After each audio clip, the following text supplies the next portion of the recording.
Assalamualaikum warahmatullahi wabarakatuh. Halo pemirsa, selamat datang kembali di channel ini. Bagaimana kabar pemirsa sekalian? Saya doakan semoga sehat selalu dan salam akal sehat. Pemirsa, viral sebuah video yang berdurasi 5 menit yang berisi tentang klarifikasi dari Sekjen PDIP Hasto Kristianto tentang siapa dalang di balik pelemahan KPK. Seperti yang kita tahu pemirsa, jika kita flashback beberapa tahun ke belakang, sempat ada yang namanya revisi Undang-Undang KPK, yang mana publik menilai bahwa revisi undang-undang tersebut justru malah melemahkan KPK. Dan saat itu yang berkuasa adalah partai PDIP, maka publik berasumsi bahwa PDIP adalah arsitek di balik pelemahan KPK tersebut. Namun dalam video yang akan kita tonton nanti, Pak Hasto menyatakan bahwa yang mengusulkan undang-undang tersebut datangnya adalah dari pribadi Pak Jokowi sendiri. Terima kasih seluruh masyarakat Indonesia yang saya cintai dan banggakan. Cerita ini diawali pada tanggal 7 Mei 2024 ketika saya menghadiri pidato pemilu dan jalan kebudayaan yang disampaikan oleh Prof. Sulistyowati di UI.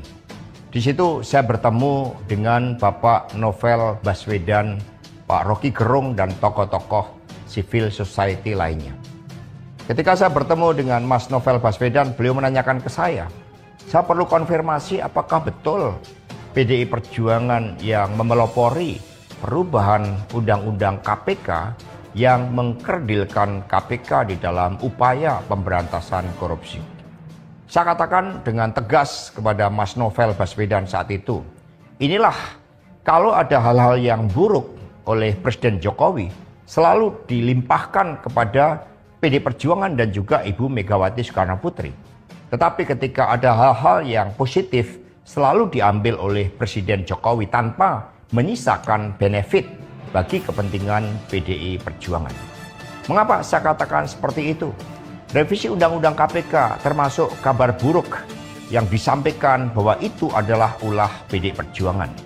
Sebagai Sekretaris Jenderal DPD Perjuangan, saya sampaikan kepada Mas Novel bahwa saya adalah sekjen yang sangat getol menjabarkan perintah Ibu Megawati Soekarno Putri bagaimana PDI Perjuangan memerangi korupsi.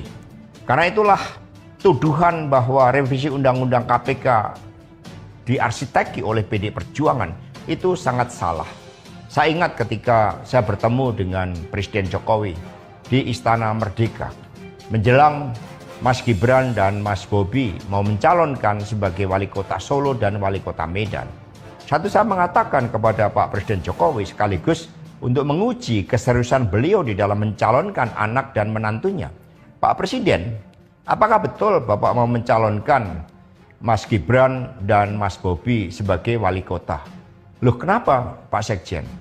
Karena ketika Mas Gibran dan Mas Bobi sebagai wali kota, maka otomatis dia menjadi pejabat negara. Dan ini akan sangat rawan terhadap berbagai bentuk gratifikasi, suap, dan berbagai tindakan korupsi lainnya. Presiden Jokowi sempat termenung saat itu. Dan kemudian dari situlah saya merasakan bahwa pertanyaan saya ini sangat mengusik perhatian dari beliau. Karena saya tegaskan bahwa ketika Mas Gibran dan Mas Bobi menjadi wali kota, maka dengan mudah akan terkena operasi tangkap tangan dari KPK dan juga aparat penegak hukum yang lain. Maksud saya bertanya kepada Presiden Jokowi adalah untuk mengingatkan bahwa beliau sudah presiden. Buat apa kemudian anak-anaknya harus menjadi wali kota, dan itu mengandung suatu risiko-risiko politik mengingat presiden juga berhadapan dengan begitu banyak pihak-pihak yang selalu mencoba berhadapan dengan Bapak Presiden. Tetapi beberapa saat kemudian saya menerima salah seorang menteri dan beliau mengatakan kepada saya bahwa sudah mendapatkan arahan dari Presiden Jokowi untuk melakukan revisi Undang-Undang KPK. Saat itu dijelaskan berbagai pasal-pasal penting, misalnya bahwa pimpinan KPK tidak otomatis bertindak sebagai penyidik. Kemudian ada beberapa pasal-pasal yang tidak memungkinkan bagi penyidik independen untuk bergabung ke KPK.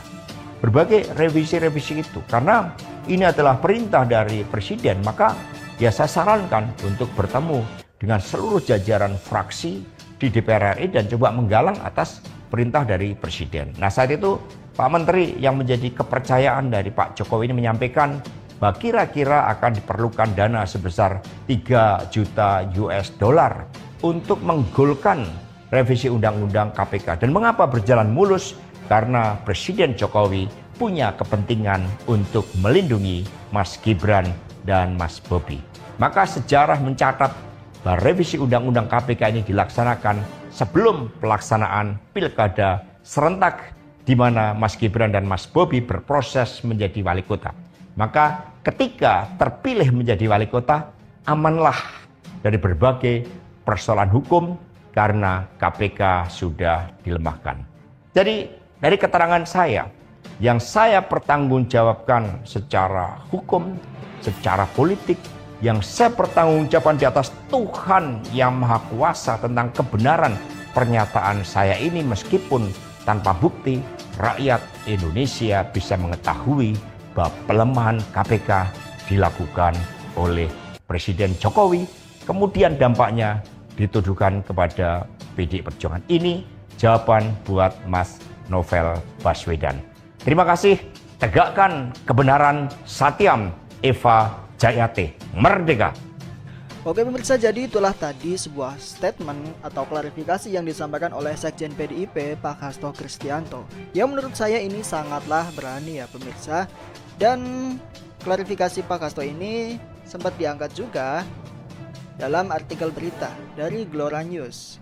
Beredar video Hasto ungkap, sebut Jokowi jadi biang upaya pelemahan KPK demi Bobi dan Gibran.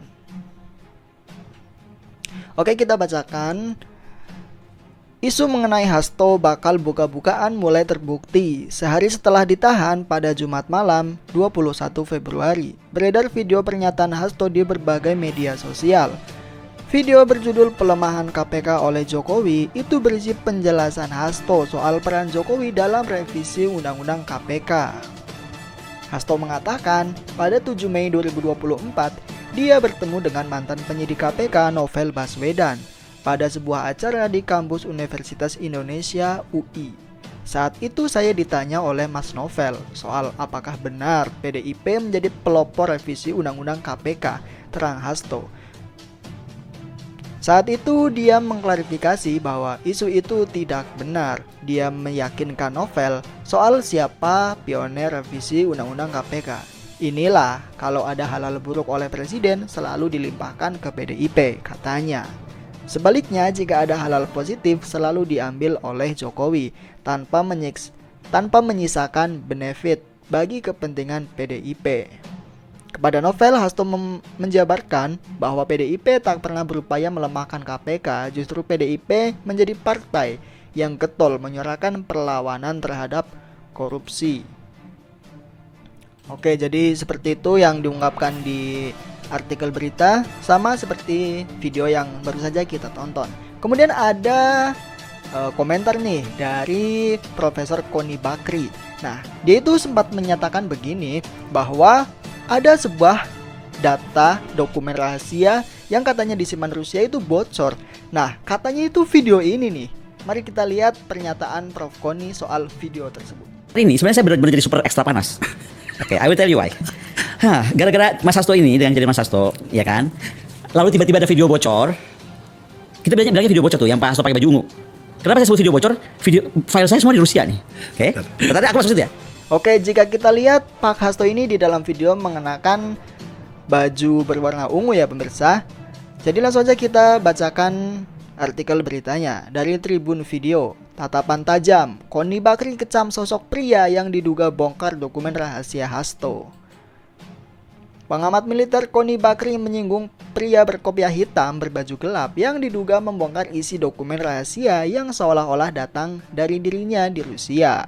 Koni tegas meminta pria tersebut untuk segera take down video yang diposting di media sosial dan melakukan klarifikasi. Pernyataan itu disampaikannya melalui Instagram pribadi Koni pada Jumat 21 Februari.